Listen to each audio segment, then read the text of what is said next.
the best pocket watchers. What is going on, y'all? My name is Stack. And now I'm grounded. And welcome back, my good people, to Stacked and Grounded. Today we're going to be making a tier list based on the top 10 gaming console manufacturers of all time. Some of the companies that are put in this list may actually surprise you. The reason behind that is because we're actually only going over people who actually release consoles, not the parts like Nvidia and other gaming manufacturers that make parts for consoles, but the people who actually release consoles. We talking arcade machines to handhelds. And we're going over a specific criteria when it comes to where we're putting it on the tier list. This isn't just about power and popularity. We're going to be judging each company on two real world factors. The first one is going to be how the public feels about their consoles and games. Next will be how they treat their customers and employees. No, we're not going in just willy-nilly. Man, let's go ahead and slice this pumpkin.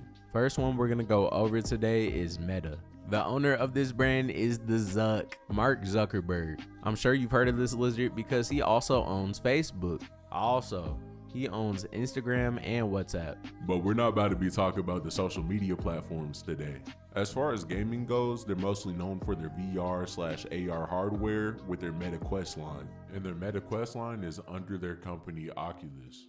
The most successful console that they had is the Meta Quest 2. It's the most sold VR headset. The biggest games on there include Beat Saber, Population 1, and Super Hot VR. I actually owned the Quest 2 for quite some time, but I just sold it. Beat Saber was my favorite game on there. You play that game for a good while and your heart rate is going to go up.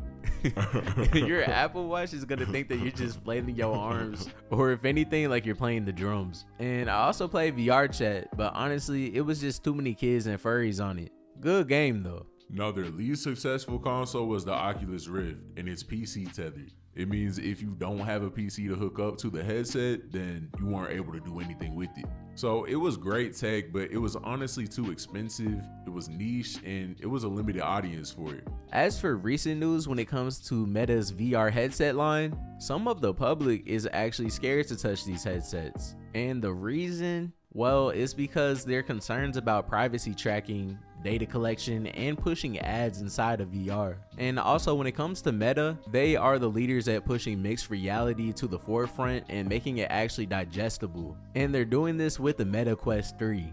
It was released back in fall of 2023. The public opinion on Meta, they're respected for making VR affordable. Before the Quest series came out, the closest thing that you would have to a non-PC tethered experience is a Viewmaster.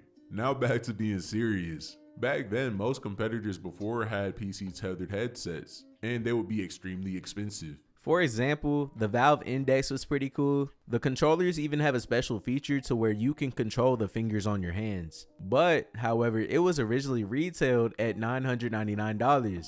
The HTC Vive Pro was also a competitor. Once again, it was a cool headset, but it cost $799. And if you got the full kit, that was priced at $1,099. Now imagine the warranties and stuff like that you may buy. It's just too much. And then you take a look at Meta, and you don't need a PC to connect it. $499.99 for a Meta Quest 3. And that's the 512GB model. That's pretty good. And as far as customer/employee treatment, from the research, it was mostly mixed. They have decent customer support, but they also have a bunch of internal layoffs, and burnout complaints are quite frequent. I don't know if this is still up, but I definitely saw a documentary on YouTube. It was going over a guy who worked at Facebook as a moderator, and he saw too much messed up stuff, and he actually had to go to therapy for it, and he eventually quit. I don't want that to be the new normal at all for employees to have to deal with that. This world is a messed up place, and honestly, somebody has to do it if it's not AI. For the mark on this tier list, we're gonna have to put it at C. They're not above and beyond with how they treat their employees. The customers do deal with privacy concerns. Overall, it is really good hardware that they have released, but they have a messy reputation. They push innovation, but customers don't fully trust them. It just is what it is. On to the next one. This is a big name. We're going to be talking about Sony. The current CEO of Sony is Hiroki Totoki. He took over the company from Kenshiro Yoshida on April 1st, 2025. Sony definitely makes things outside of consoles, like TVs and appliances, but when it comes to manufacturing consoles, they're mostly known for their PlayStation consoles. They also have blockbuster exclusives like God of War, Spider-Man, and Uncharted. The most successful console that they have released is the PlayStation 2. It is the best-selling console ever. The biggest games on the 2 were GTA San Andreas, Metal Gear Solid 2, and Final Fantasy X. Now, their least successful console was the PlayStation Vita. It was critically loved, but it was poorly supported. The most popular titles on the Vita was the Persona 4 Golden game and the Uncharted Golden Abyss. Ironically, they're both games with Golden in it. I'll be real, because I definitely had a PS3, PS4, and now I have a PS5. The fondest memory that I have on the PS4 is playing the Black Ops 3 multiplayer. All I know is that some of the stuff that was said in the party chat could easily put us on the list. I'ma just cross my fingers. I also love playing Little Big Planet on the PS3. Good times, man, good times. Overall, their products for me have held up pretty good. I do know some people that have PS4s, and now they're starting to breathe a little heavy, if you know what I mean. In recent news, Sony asked internet service providers in court if they can disconnect the internet for anyone who goes against Sony's anti-piracy rules. So if you pirate any of their software, they're wanting to cut off your internet. That's a little bit much. Nothing has actually happened yet or is set in stone, so right now we're just seeing what ends up coming from this. Also, in 2023, they rose the price of PS Plus. The yearly subscription for the Essential tier went from $59.99 to $79.99. And as you can see on the screen, all of the other tiers went up as well. As far as public opinion goes, the public likes their system, quality hardware, and they have strong libraries. Where it gets dicey is the mixed reactions to corporate decisions. For example, that story with the internet service providers. It got people looking like, I don't know about that one. People still love Sony consoles. The build, the exclusives. The main concern for gamers right now is the balance between single player and live service games. And also the future of VR, because they have released a few headsets. And when it comes to the employees, reviews from employees, whether they're pressured into it and they're whipped behind the scenes and we just don't know about it, are actually pretty good. The people love working at Sony. So we're going to place Sony in this tier list at A. Because the people like the systems and the employees like the company. They deliver premium experiences, but their policies are starting to turn people off. Sony is a part of the big three when it comes to gaming manufacturers, so it's honestly not that surprising that we placed it at A. And the other two we're going to be getting into shortly, so stay tuned. Next, we're going to be talking about Microsoft. Please forgive me if I say their names kind of funky, but they are led by Satya Nadella and Phil Spencer. They're part of the Xbox division, so no, they don't own Microsoft. The owner of Microsoft is Bill Gates. Originally, Microsoft blew up in the PC space, but eventually they started going into making consoles. Thus, that takes us to our next part.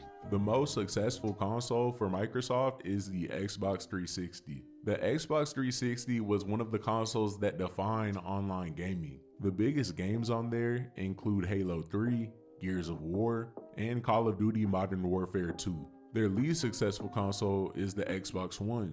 It was hurt by DRM policies and a TV-focused launch. The most popular games on the system include Sunset Overdrive and Halo 5.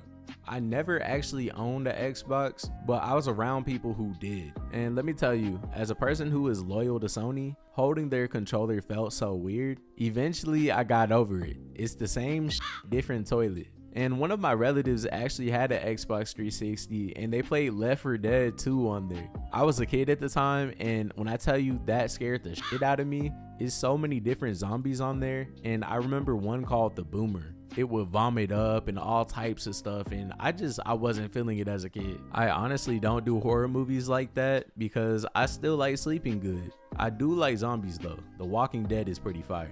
That brings us to the recent news about Microsoft when it comes to Xbox. Xbox raised its Game Pass prices from $19.99 per month to $29.99 a month. And I'm just throwing this in there. If you still want to buy it at $20, you can go to GameStop and they'll give it to you. But of course, people don't really like this very much, and for good reason. And I'm not gonna go too deep into it because this can honestly be its own video. But Xbox has experienced studio shutdowns despite having record profits. If you're familiar with Perfect Dark, Xbox was reviving it, but they ended up shutting it down, even after getting good reviews on the game from critics after seeing the trailer. And of course, with Game Pass Ultimate, you get a bunch of different perks and discounts. People were buying the Game Pass Ultimate so that they can use that and get the Perfect Dark title, but they ended up canceling it. I read it on Reddit, but people on there were not too happy about it. The public opinion for Xbox is that people love Xbox for the Game Pass and the player-friendly policies. However, Xbox is criticized for not having enough exclusives. When it comes to the employees, Xbox has had multiple rounds of layoffs. They had a major wave in July 2025 affecting around 9,000 Microsoft employees. These cuts led to the cancellation of projects like Perfect Dark. As for customers, it's very mixed. With the DRM policies, the Game Pass price hike, and studio shutdowns, which ended up leading to games being shut down, a lot of customers were not okay with that. The general consensus is that they still have decent hardware, and for nostalgia reasons, people still gravitate to Xbox. With that being said, we decided on putting it on B. I know I said I'm a PlayStation person, but there was no bias taken when it came to that decision. I even looked up Sony's recent layoffs. The most recent one was for February 2024, and that was 900 jobs. We can even do some quick math together. 9,000 is 10 times more than 900. You see, Xbox is respected, but they're inconsistent. Great value for the tech, but that does not negate bad leadership decisions. The last part of the big three that we're going over is Nintendo. Nintendo's owner is Shuntaro Furukawa, and Nintendo is mostly known for its family-friendly IP, its innovation, and the Switch. The most successful console is the Switch. And if we're going back a little bit, before that was the Nintendo DS. The top games on the Switch 1 included titles like Mario Kart 8 Deluxe, Animal Crossing, and Super Smash Bros. Ultimate.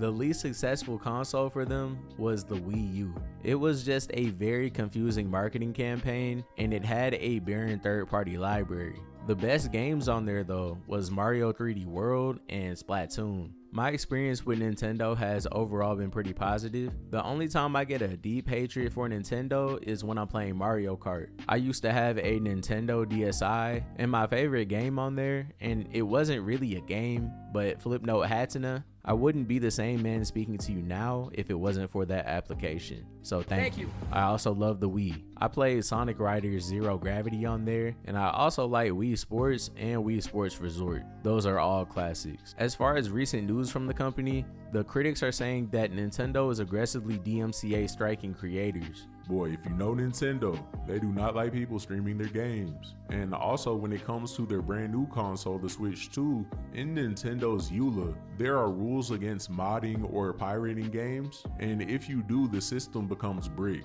meaning that it is literally just a brick. You can't do anything with it. That's just a stupid boulder! It's not just a boulder! It's a rock! A rock! A rock!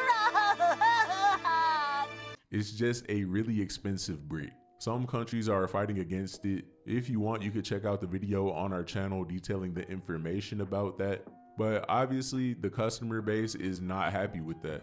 The public opinion on Nintendo is that people love them for nostalgia, creativity, and iconic games. These people own Mario, people. Who doesn't like Mario? But obviously people do not like the fact that they cannot stream the games that they buy from Nintendo.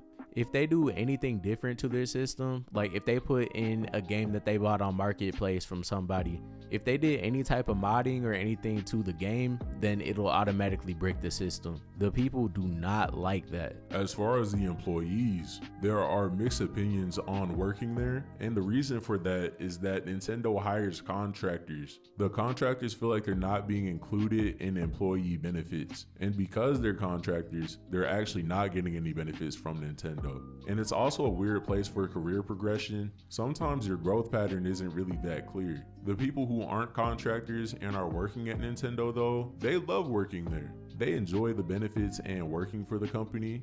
so that's okay.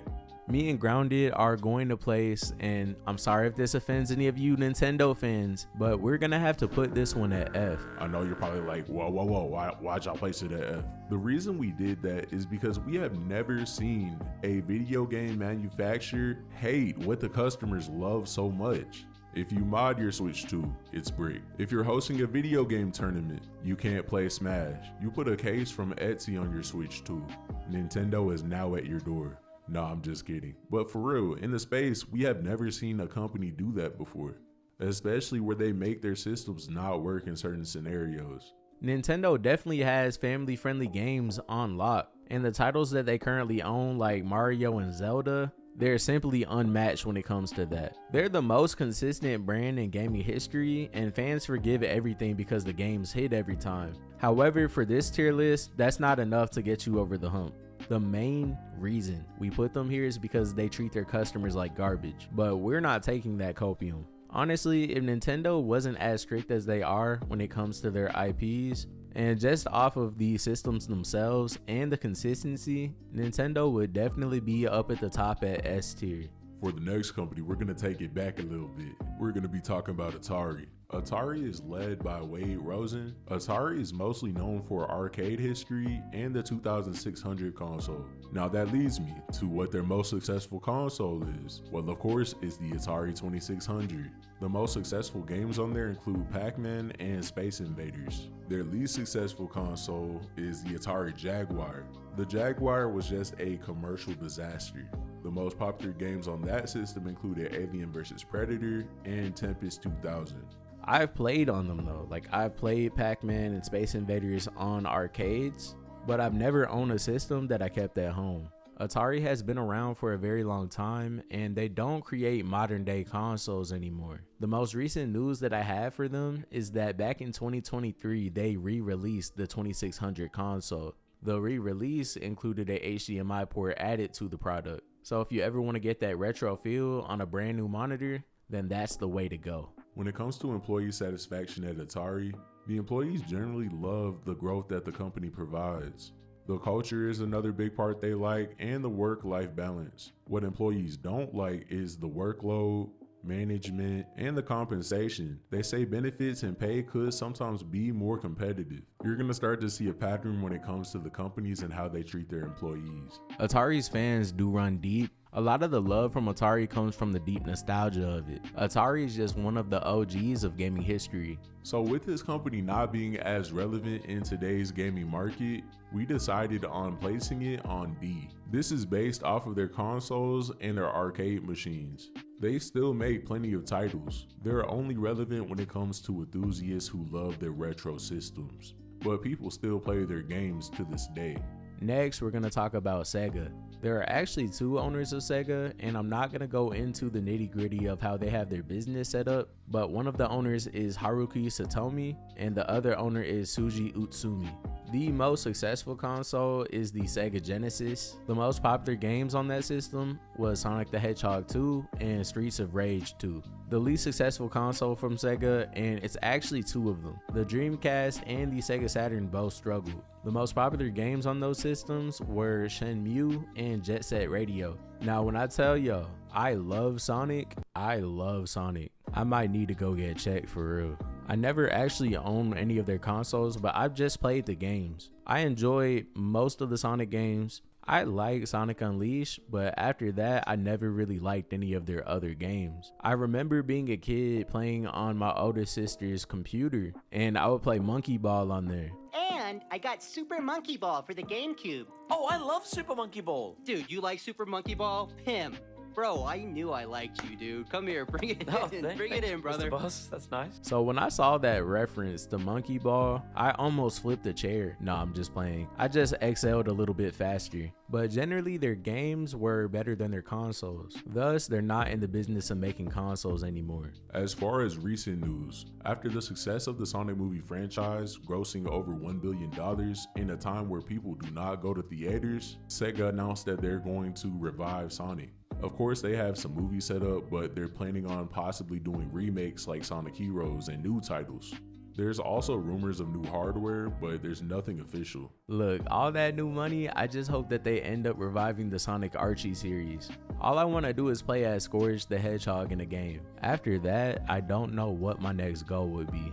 As far as how Sega treats their employees, the satisfaction is mixed. A lot of people say it's good work-life balance, but there's also long hours in some departments and limited career growth. Sega also plans a 10% base salary increase in 2026. As far as the customers, the opinions are very mixed. The Sonic franchise is Sega's biggest moneymaker, but the games since the 2000s have been a little stale. It's been up and down. Like Sonic 06 was infamously known as a bad game, but some of the games in between that weren't bad. And now with the Sonic movie rising to blockbuster success, the fans are very hopeful that Sega is going to come out with some good games soon. With everything being stated, we decided on putting it on tier D. We feel like this is the safest place to put Sega on this list. Now they aren't a major competitor anymore, so that definitely knocked them down on the list. The way that they treat employees and fans is just normal. It's nothing too much to note when it comes to that. But they're still in the game because they're still making titles and movies. Next on the list, we got SNK. The company was originally Japanese, but is now majority owned by Saudi Public Investment Fund. In 2021, Kenji Matsuruba took over. He was the CEO, but he recently stepped down in May of 2025.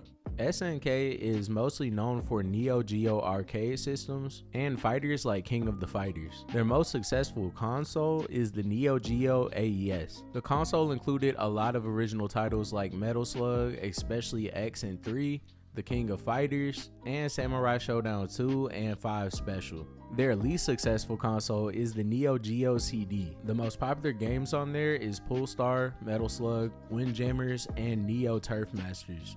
It was unsuccessful because of the really slow load times.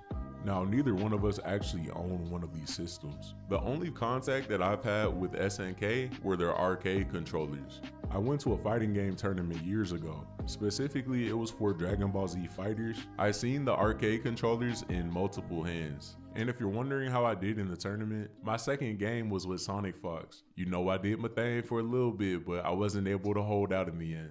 The most recent news about SNK is that it was fully acquired by a Saudi investment arm. And of course, with them being the owners, it caused some controversy. And the new King of Fighters, the XV, was released in 2022. The new King of Fighter titles have been niche, but in the end, they keep loyal audiences. When it comes to SNK employees, the reviews are mixed. The people like working there because of the good benefits and passionate coworkers, but there's still things like low pay, a glass ceiling for non-Japanese employees, and work-life balance can be poor.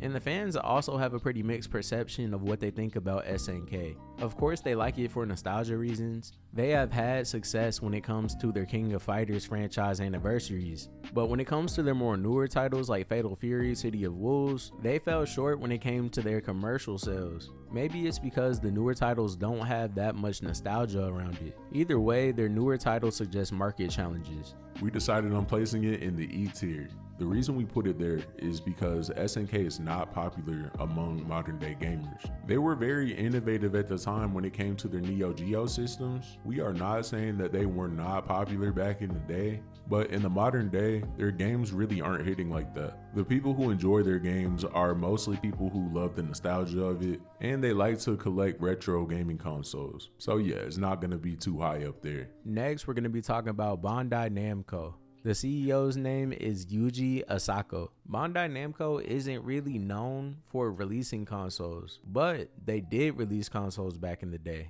So we're going to give you a little history lesson. As of right now, they're mostly known for publishing Elden Ring, Tekken, and Dark Souls. They're also known by their toy licensing as well. And I don't know how old y'all are watching this, but if you're like, Bandai and Namco are different companies, please just shut up, because they actually merged in September of 2005 and now they're the same company. And to be more clear on that, they are the same company, right? However, Bandai made consoles back in the day, and Namco only developed games. With that distinction out of the way, the most successful console for them was the Wonder Swan. The WonderSwan had a lot of titles on it, most notably Final Fantasy 1 and 2, Gunpei, and Judgment Silversword. And once again, this console was created with Bandai's hardware, not Namco. Now, for Bandai's least successful release, they actually released it with Apple. It was called the Apple Bandai Pippin.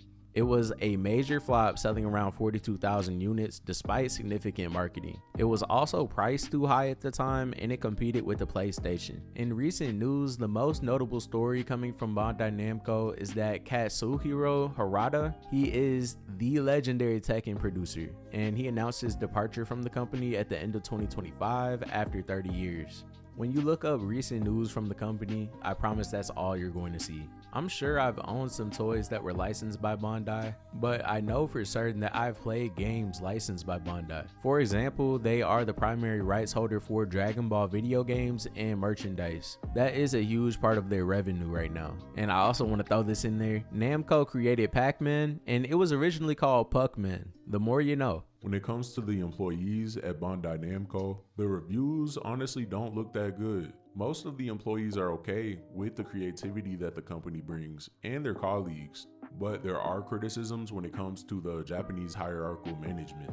That also comes with things like the glass ceiling. It's lower pay compared to industry peers, and sometimes reported as a poor work-life balance. When it comes to the fans absolutely love the games. It's a very strong community, and it's kind of funny that it's strong because it's in the fighting game community. But the main issues that customers have is that the customer service can be poor, online game issues, complaints include server problems like game breaking bugs and crashes. There are issues with their store, like issues with website navigation, returns, and overall online store experience. And the Better Business Bureau actually gave them an F rating for failing to respond to complaints. One of the biggest reasons why people don't like them is because of their treatment of the One Punch Man Season 3.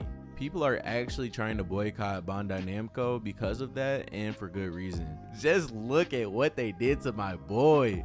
Ugh. After evaluating, we decided on placing it in the B category.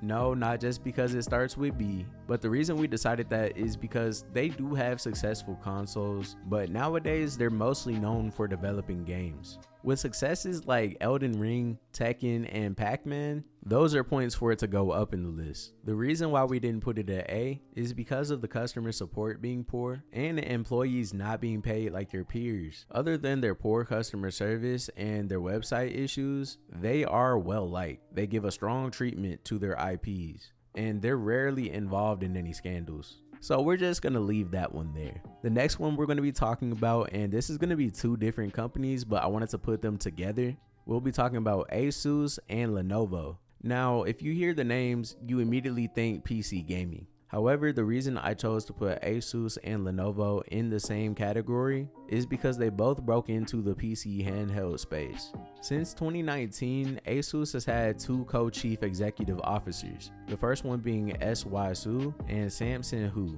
and the CEO for Lenovo is Wan King Yang. The most successful console that Asus has released is the ROG Ally, and the most successful for Lenovo is the Legion Go. Both of these dominate the handheld PC space after the Steam Deck. Since it is a PC handheld, I won't point out the most popular titles on each of those. Their least successful hardware were the earlier gaming phones and experimental devices. When it comes to recent news about Asus, they recently dropped a brand new ROG Ally, and it's actually an Xbox Ally and an Ally X. The new model includes better battery life and performance. And with Xbox being the collaborator of these devices, it's no surprise that they're on Xbox's UI.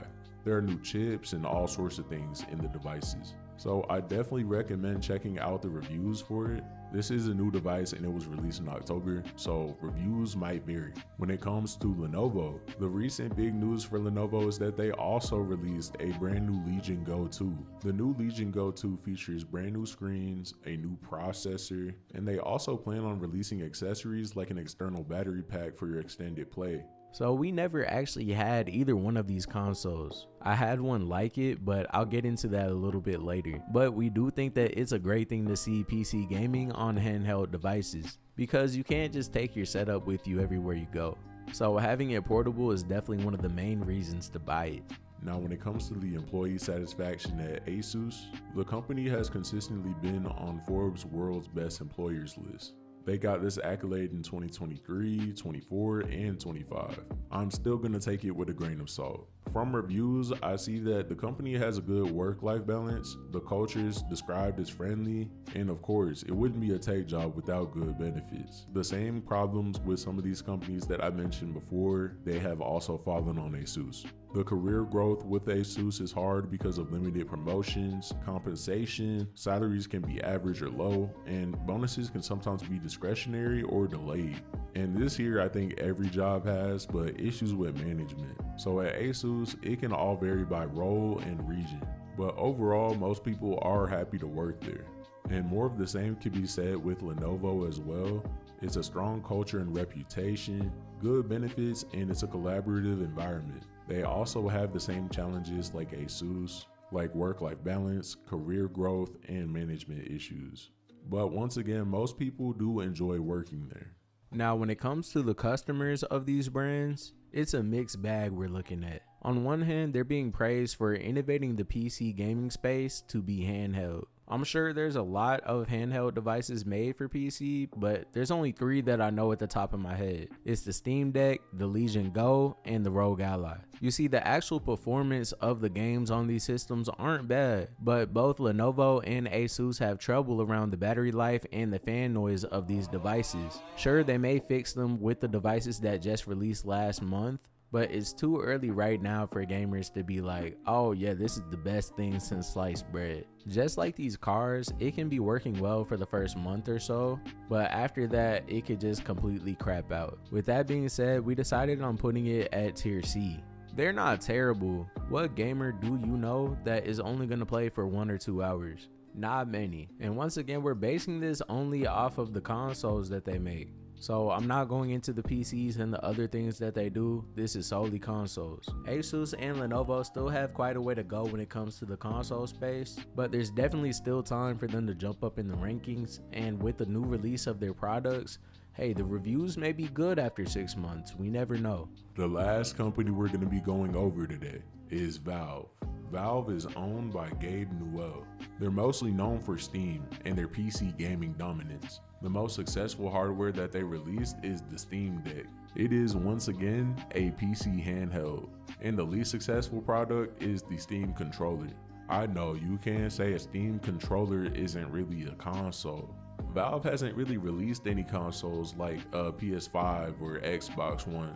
So if we're talking about a system they released that plays games on it, the next up will be the Valve Index. No, it wasn't a flop, but competitors have released better options for gamers when it comes to VR headsets. But the Steam controller, that shit flopped. So I actually had a Steam Deck for a very long time. Did I enjoy it? I did enjoy it. However, I am not a PC gamer like that. I have a lot of games on Steam and I used to play a lot of games. But as I gotten older, I just kind of stopped playing games as much as I used to. Thus, I sold my Steam Deck. Sometimes I do miss it, but it being gone ultimately outweighs it being here. For recent news about Valve, the Steam Deck OLED dominates the market. Everybody that I know that has a Steam Deck absolutely loves it. And also, Valve was recently praised for a fair refund policy. It details that they allow for full refunds on digital purchases of games, DLC, if it's requested within 14 days of purchase and with less than 2 hours of playtime. So if you buy something, you test it out for a little bit and you don't really like it, if it's within that time frame, then you can just get a full refund for it, which is awesome. And last, in recent news involving Valve, they have announced the Steam Machine, and this here is going to be Valve's introduction into the console space, like a PS5, Xbox One type console. A lot of people are really excited about it because they love Valve as a company, but even before the release date and the price being set, people are speculating that the Steam Machine isn't going to be priced like a console, but it's going to be priced like a PC. You see, PCs are already being pre-built at Best Buy and Walmart, so that would really be where they compete at. All I can say is that I hope that it's not priced like a PC, because I mean, why would I buy something that I already have, you know? Now let's talk about employee satisfaction. At Valve, the employee satisfaction is typically pretty high. Employees like the benefits, the flexibility and freedom, and the culture of it. What people don't like is that there's no formal management. This sounds like a blessing for some people, but the lack of managers means that there's unclear career guidance and potential isolation. This also leads to disorganization within the company, can also lead to communication issues, and there are unpredictable bonuses. Now, when it comes to the customers, the people generally love Valve. And when we're speaking of Valve as not just a console company, but a gaming company that releases titles on Steam, many have said that there is no better place to get a PC game than from Steam. You think of launchers like Epic and Blizzard, but because of their functionality, it still doesn't beat Steam. Now, it's not all sunshines and rainbows for Steam. A few years ago, they received a F rating from the Better Business Bureau. They received that because of past issues of slow and unhelpful support. And they have improved their system since then, so it is a little bit better, but people still have trouble with bans, account issues, and hardware problems, and it indicates inconsistent service. One huge problem on Steam is that a lot of games actually carry viruses. This happens when people want to download a game from Steam, and clearly some malware is able to get past some verification systems with Steam. That is a huge issue. Overall though, Valve does not have that many issues, and they stay in their lane. That being said, me and Grounded decided that we're gonna put Valve in the S tier. The reason why we put it at the S tier is because Valve hasn't really released any bad product for real.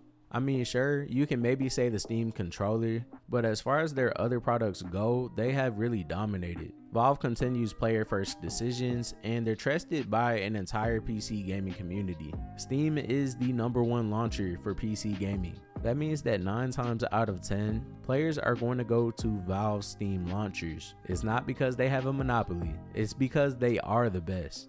That is going to conclude our video. I hope y'all enjoyed it. We know this one got kind of long. And hey, we actually enjoy creating this content. We love gaming, but we don't do it as much now because we got bags to chase. Yes, sir. But real talk, if y'all enjoyed the video, please leave a like and a comment, and please subscribe to the channel as well. We release new content every Sunday evening, so be sure to stay tuned. And if you have any opposition to how we created the tier list, please leave it in the comments below. I'm Grounded. I'm Stack. Let's Let's build. build.